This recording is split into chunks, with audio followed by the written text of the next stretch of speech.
Okay, so today I want to work on the flan recipe. I'm going to make it the easier way because I had a customer email me and wonder if I was crazy. She wasn't going to do all of these milks in order to do this. So I'm going to give you the easy recipe with all the already condensed milk and the coconut milk ready to go, because that's what it will take the most if you follow the homemade recipes here. So I have the condensed milk, coconut milk. You could decide if you want to do maple syrup, date syrup, if you want to give it a touch of blueberries or strawberry. Pick one, the one that you want a little bit of flavor to come through. The most important part is the agar. You have to have the right measurement for the agar. Again, if we follow this recipe, I'm going to double the recipe. So I'm going to use twice the amount of the teaspoon of agar for this recipe. So because I'm going to double the recipe, I'm going to increase this amount. So you'll see that I have more.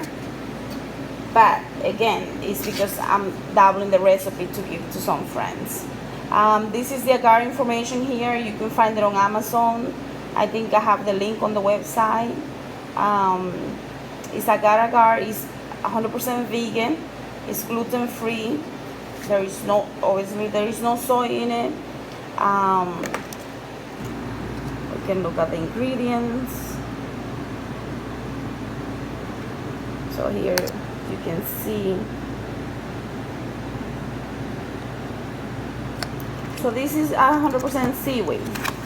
So this is the information on it.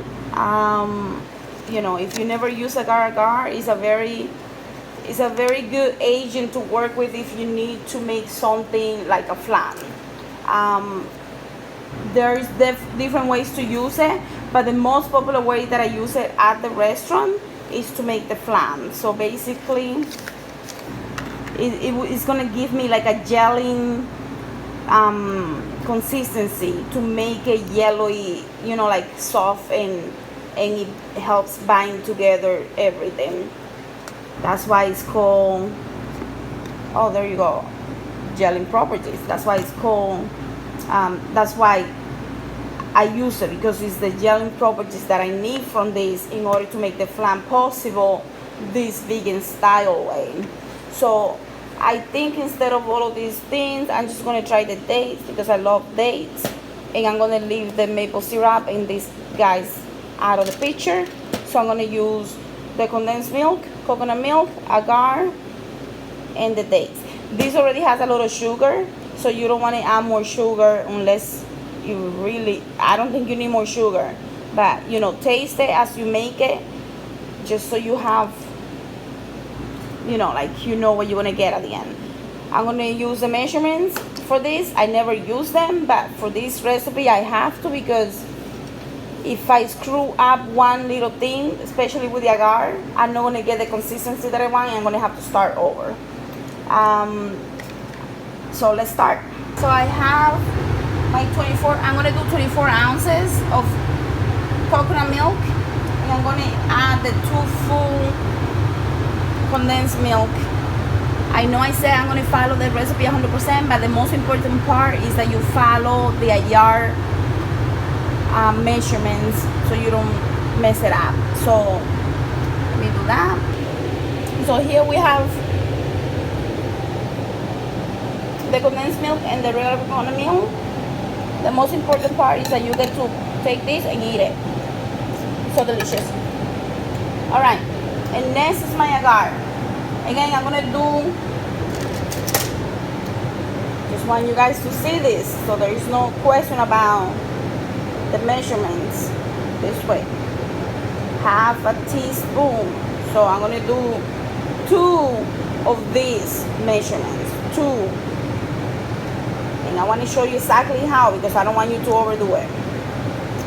So here goes the first one. You're going to, it's so hard to do this with one hand. You're going to make sure that you don't have it overflowing like this, guys. See this? has to be, I don't want you to overdo right there. I don't want you to overdo the portion. So this is one, and then we're gonna move it around really fast. Let me do the second one. This is the most important part. Here goes the second one. And now I have to move it around because otherwise it's gonna become very bumpy. Like it's gonna get really like little bumps, and I don't want that. So I have to move this.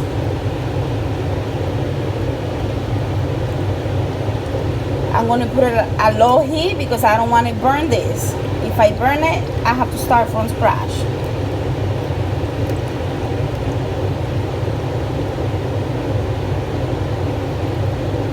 So right now it's a high heat, and I'm gonna lower to medium heat, and I have to wash this because if I move away, I'm gonna find it destroyed. It's gonna be flowing everywhere.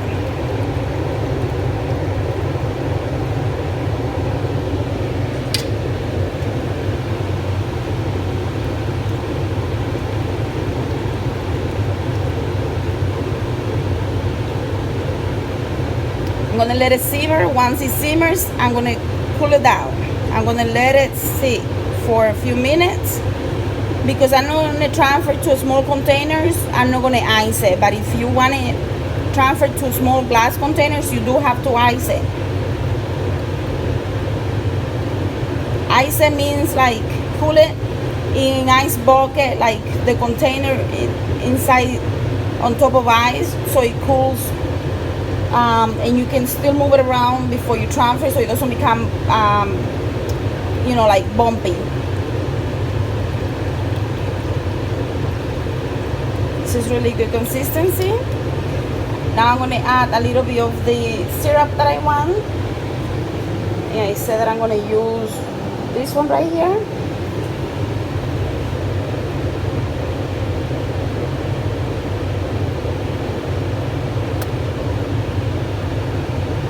I'm just gonna do the amount that I want in it. A little more.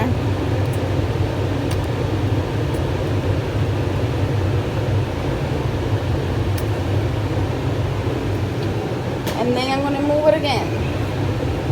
And that's it. Now I'm gonna let it simmer.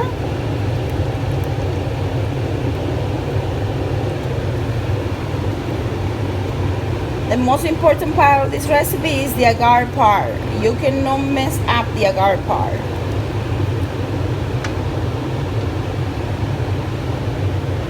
I'll come back in a second. Just want to show you that I lowered my heat to between 2 and 3, around 3, just to be safe, because I don't want this to go crazy while I'm getting my coffee. I'm gonna go get my coffee. So here you can see that it's already forming. Once this is done cooling, we're going to put it in the fridge. Let's put it for an hour, and we should be good in an hour to check if it's perfect. Yeah, we're going to have to ice it, so I just have water here with ice, a lot of ice and a little bit of water, and then I'm going to transfer it to a container, put it in here, so then I can transfer it to the container that I'm going to put in the fridge, just so I can speed up the process, because otherwise it can become very bulky. It can be like clogs may be created if I let it sit too long. So I'm going to ice it for a little bit. So I'm transferring the flan to a smaller pot so I can ice it. Just want you guys to see this is already cool enough that I can transfer to a glass without worrying about causing any issues to the glass.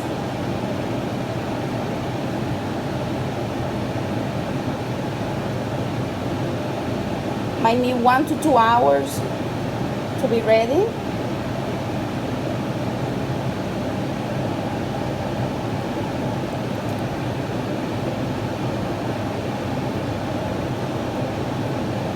It can get quite messy, so just if you have a cleaning issue, you might have a little problem with this recipe because it does get a little messy. And I'm going to continue to do that and put it in the fridge for 2 hours. At the bottom, you're going to see that it started caking. See this? It's already started caking because it's cold. So the moment that it touches the ice, it's going to start caking. So you want to transfer this pretty fast. Voila, we have our flan. We have our flan. I was supposed to drizzle a little bit inside so when it flips it has a nice color. But you could do your own design, play around with it. And we got our flan. We got our flan.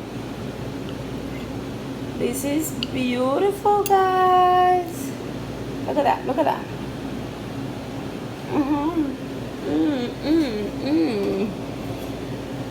Oh my god.